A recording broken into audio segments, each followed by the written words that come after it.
అతిపెద్ద షాపింగ్ ప్రపంచం సిఎంఆర్ మన కర్నూలులో ప్రముఖ సినీ తారలచే డిసెంబర్ 11న గొప్ప ప్రారంభం. ఏదైనా సునీల్ అనగానే ఆ రోజుల్లో ఒక 10 years పాటు ఒక ఉధృతమైనటువంటి ఒక ట్రెండ్, అందులో మీ టైమింగ్ అనేటువంటిది మామూలు టైమింగ్ కాదు. అసలు ఆ టైమింగ్కి డైలాగ్ రాయటం కూడా చాలా కష్టం. మీరు ఎంజాయ్ చేసిన పీరియడ్ ఆ టైం గురించి ఒకసారి చెప్పండి. నిజం చెప్పాలంటే అన్నయ్య, ఫ్యాక్ట్ చెప్తాం, మనం చేసే వర్క్ యొక్క రిఫ్లెక్షన్ అందరూ ఎంజాయ్ చేస్తారు. కానీ నేను ఏ రోజైతే సినిమాల్లో యాక్ట్ చేయడం మొదలు పెట్టానో ఆ రోజు నేను సినిమా ఎంజాయ్ చేయట్లా.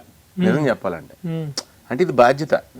అంటే ఇప్పుడు 5 star హోటల్లో మీకు టేబుల్ మీద 4 చైర్లు వేసి మనం వెళ్తే భోజనాలకి, అక్కడ భోజనం పెడితే భోజనం మనం ఎంజాయ్ చేస్తాం. అదే భోజనం కిచెన్లో వండేటప్పుడు మనం ఎంజాయ్ చేయలేం. అవునా కదా? నేను భోజనం తినే ఆ టేబుల్ దగ్గర నుంచి కిచెన్లోకి వచ్చేప్పుడు భోజనం ప్రిపేర్ చేసే చోటకి, సో నాకు టెన్షనే. వాళ్ళు ఏమని చెప్తారు, బాగుందంటారో బాగాలేదంటారో, అదే అన్న, బాగుందంటారో బాగాలేదంటారో, ఇది ఉప్పు సరిపోయిందో లేదో, అంటే ఒకళ్ళు నచ్చి ఒకళ్ళు నచ్చదేమో. అర్థమైందా మీకు? ఇది లోకల్ డిష్, అక్కడ వచ్చి చాలా మంది రకరకాల పీపుల్ వచ్చారు అక్కడికి, ఒకరికే నచ్చుద్దేమో. ఇలాగా క్యారెక్టర్ చేసేటప్పుడు ప్రతిసారి నేను ఎంజాయ్ చేయను. ఒకే ఒక ప్రాసెస్లో నేను ఎంజాయ్ చేసేది ఎక్కడంటే, నేను డబ్బింగ్ చెప్పేటప్పుడు బాగా ఎంజాయ్ చేస్తాను. ఎందుకంటే మనకి తీసేటప్పుడు 10వ నెంబర్ ముందు తీసి 9వ కాల్ షీట్లు అడ్జస్ట్మెంట్ ప్రకారం 9వ నెంబర్ తర్వాత తీసి మళ్ళీ 1వ నెంబర్ తీసి 6వ నెంబర్ లొకేషన్ ప్రకారం తీసి మన క్యారెక్టర్ చెప్తారు ఊరికే. కానీ మనం ఎలా చేసాం త్రూ అవుట్ ఆర్డర్లో మనకు తెలిసేది డబ్బింగ్ దగ్గర. సో డబ్బింగ్ చేసేటప్పుడు మటుకి బాగా ఎంజాయ్ చేసి, అక్కడ కూడా నాకు ఏదన్నా మంచి డైలాగ్ వస్తే ఆ డైలాగ్ని, అంటే ఉన్న డైలాగ్ అయితే ఆ కంటెంట్ పంచిపోకుండా చెప్పడం, అక్కడ ఏదైనా పంచి ఇప్పుడు మనకే ఆ తర్వాత మనం షూటింగ్ చేసిన తర్వాత చాలా సినిమాలు రిలీజ్ అయి ఉంటాయి. అంతకంటే అడ్వాన్స్డ్ మనం సినిమాల్లో కామెడీ చూసినప్పుడు, అయ్యో ఈ పంచి ఆల్రెడీ వచ్చేసిందే, మనం షూటింగ్లో జరిపే పంచి ఆల్రెడీ రిలీజ్ అయిపోయిందే, ఓ సైమల్టేనియస్ ఐడియాలు అందరికీ వస్తాయి కదా, ఇప్పుడు ఈ లిప్కి పంచి మార్చాలి, ఈ సెన్స్ వచ్చేలాగా. అలాంటి ఎంజాయ్ చేసేవాడిని. డబ్బింగ్ లో ఇంప్రూవ్మెంట్స్ మార్చి, ఆల్రెడీ మనం షూటింగ్ చేసినప్పుడు ఇంకా రాలేదు ఆ పంచి బయటికి. ఆ షూటింగ్ లో ఆల్మోస్ట్ 100-150 మంది జనాలు ఉంటారు. చేసినప్పుడు అందరికీ తెలుస్తుంది ఆ పంచి. ఒకవేళ ఎవరికైనా తెలిసినా ఇన్ఫ్లుయెన్స్ అయ్యి కూడా చేయొచ్చు. లేదు, సైమల్టేనియస్ ఐడియా అనేది కొన్ని పెద్ద వరల్డ్లో కొన్ని కోట్ల మందికి వస్తుంది ఒకే ఐడియా ఒకేసారి, మనం ఒక్కడికి వచ్చింది అనుకుంటాం. అది అలా కూడా జరిగి ఉండొచ్చు. కానీ ఆల్రెడీ చూసారు జనం, ఈ పంచి రిపీట్ అయిపోతుంది, ఇది నాకు చేదస్తం ఎక్కువ, అది కూడా ఎందుకు వదలాలి డైలాగ్ అని అలానే మార్చుకుంటూ భయపడుతూ చేసుకుంటూ ఒళ్ళు దగ్గర పెట్టుకుని చేసుకుంటూ కష్టపడితే వెళ్తాను అంతే. ఇప్పుడు ఒక కెమెడియన్ క్రియేషన్ అనేటువంటిదే, ఒక కెమెడియన్ తాలూకు ఒక స్లాట్ అనేటువంటిది దాన్ని అద్భుతంగా క్రియేట్ చేశారు సునీల్ అండ్ త్రివిక్రమ్ కాంబినేషన్.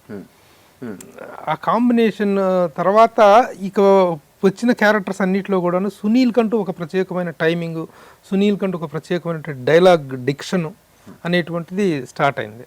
ఆ ఇదిని ఫాలో అవటంలో రైటర్స్ కానీ వీళ్ళు కానీ ఇచ్చిన కాంట్రిబ్యూషన్ని మీరు ఎలా స్కేల్ చేస్తారు? అయ్యో, రైటర్స్ కాంట్రిబ్యూషన్ లేదే మనం ఏం చేయలేమని నిజం చెప్పాలంటే. రైటర్ కాంట్రిబ్యూషన్ లేదే మనం ఏం చేయలేం. వీటికంటే ముందు ప్రొడ్యూసర్ సినిమా తీద్దాం అనుకోకపోతే అసలు వీళ్ళు ఎవరు ఉండరు. టోటల్గా అది మెయిన్ ప్రొడ్యూసర్. ఒక మనిషి ఒకలా చేస్తుంటే, అరే ఇతను చేస్తున్నాడే, ఈ టైప్లో నేను క్యారెక్టర్ రాసేనే, అది ఇతను పెడితే బాగుంటుంది అనేది కొంతమంది రైటర్స్ అనుకుని, ఇతను ఇలా చేస్తున్నాడే అని మనం ఎంజాయ్ చేసి, అరే ఇతనికి ఈ స్టైల్లో ఇంకొంచెం ఎక్స్టెన్షన్ రాద్దాం అని ఒక దారి అలా వెళ్తాం. ఇంకో దారి ఏంటంటే, ఇతను ఇవన్నీ చేస్తున్నాడు కదా, ఇతను ఇది కూడా చేయగలడు నమ్మకంతో ఓ కొత్తది కొంతమంది రైటర్. ఎందుకు ఈ ప్రశ్న అడిగానంటే, కెమెడియన్స్ ఆర్టిస్టులు చాలా మంది వస్తున్నారు, జరుగుతుంటుంది. కానీ ఒక స్పెషలైజ్డ్ డిక్షన్ అనేటువంటిది, స్పెషలైజ్డ్ టైమింగ్ అనేటువంటిది సునీల్కి ఏర్పడింది ఆ రోజుల్లో.